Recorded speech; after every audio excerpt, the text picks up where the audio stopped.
is a happy corner. Hey. I'm getting it. Wish I can go back and correct that, but I got it right. But anyway, so it's been like 3 months now. I lose all this money, and I end up borrowing $8,000 from my parents. I tell them what happened. They lend me $8 or $9 grand or whatever it was, and I pay off their credit cards. And it was like, hey, this is going to take me a long time to pay you back. And they were like, it is what it is. We all make stupid mistakes, and I got the lecture, but they helped me out. And I couldn't sit with it in my head. I couldn't sit with having to owe them that money over a long period of time. So like a moron, I went right back to the online world, went right back to gambling, and I won $500. And it was the first time that I'd ever been positive in money in 3 months.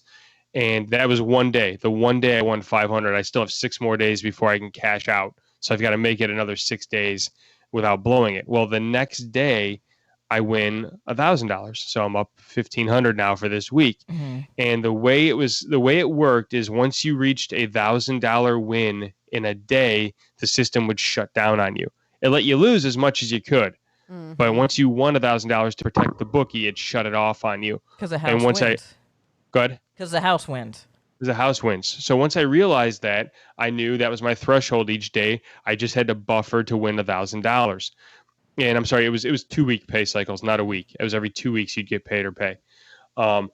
So I knew that I had 14 days between the next cycle, and I knew like if I can win $1,000 a day, I can get there. And well, I would start early in the morning, and since I actually was up money, I just started like really grinding it out and not playing stupid. I had a shift in my mentality since I was up a little bit of money, and I won $1,000 a day for the next 14 days of this thing. Damn. But what I also figured out is the trigger only happened once you went over $1,000. So which meant like if I had like $950 up for the day, if I made a $300 bet, I could actually win $1,250 for the day.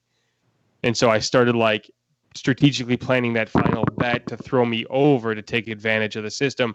And when all the smoke cleared, I won $18,000 that this guy had to pay me. And so I had the money for my parents back, the money that I blew back. I had the cash, the credit cards. I had the whole thing. But now I had to go get paid. And so this guy starts accusing me of cheating. The bookie starts accusing me of cheating. And he says that the system, because by this point I was betting $500 a hand in blackjack. Mm-hmm. And he says that the system should have stopped it at 200. It shouldn't have let me bet more than 200 per hand. That's your problem. Yeah. and so, but you have no recourse here. I have to play ball with this guy and be, polite through this scenario, mm-hmm. because I can't exactly go to the cops and be like, my bookie won't pay me the money I illegally won. Right. I really can't do that. So he was like, well, I'll pay you. I'll go back. I'll pull a report of all your bets, and I'll just pay you a maximum of 200 instead of 500 for all those bets. So I was still going to get some money. And I was like, well, you need to go back then and give me back the difference of everything I paid you where I bet more than 200 a hand. Because I was still betting 500 a hand even when I was losing money. Right. Mm-hmm. I was like, so you need to go back and do it. And so he ended up kind of going through the whole system, found out there was something fucked up in the system, and I just had a real talk with him at one point, like, hey, listen, we both know what we're doing here is not illegal, and it would be a shame that if this whole operation like ended up getting blown up just because of me. Seeing as how I paid you 15 grand, you should have the money to be able to pay me back. Money. Right? What the fuck is you talking about? What's that?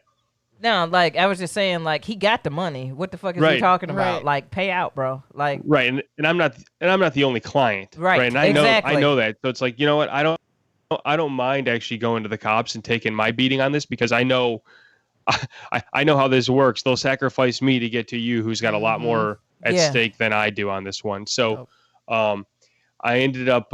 He ended up saying, "Okay, come meet me at this place." And I remember kind of being scared of having to go meet him. Because I didn't, I used to meet one of his runners. I never had to meet the guy. Yeah. And so I had to call up my dad and I had to tell my dad what happened. And I'd be like, Dad, here's where I'm going.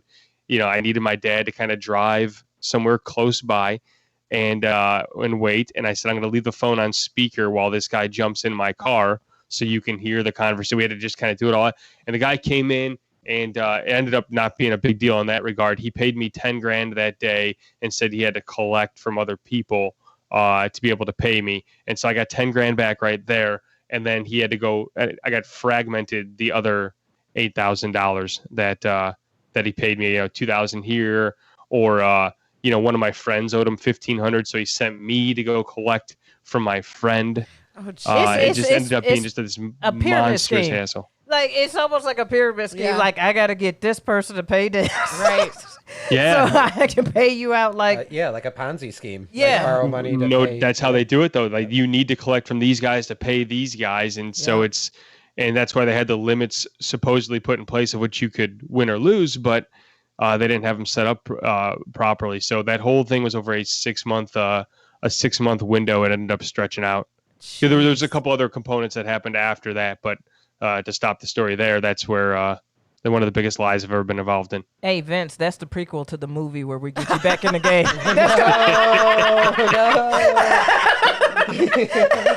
You know what I've been through, KB. There's a couple people in the chat talking about the money that they have lost. Yeah. I'm with T. Hicks here. I am also the worst person to gamble with.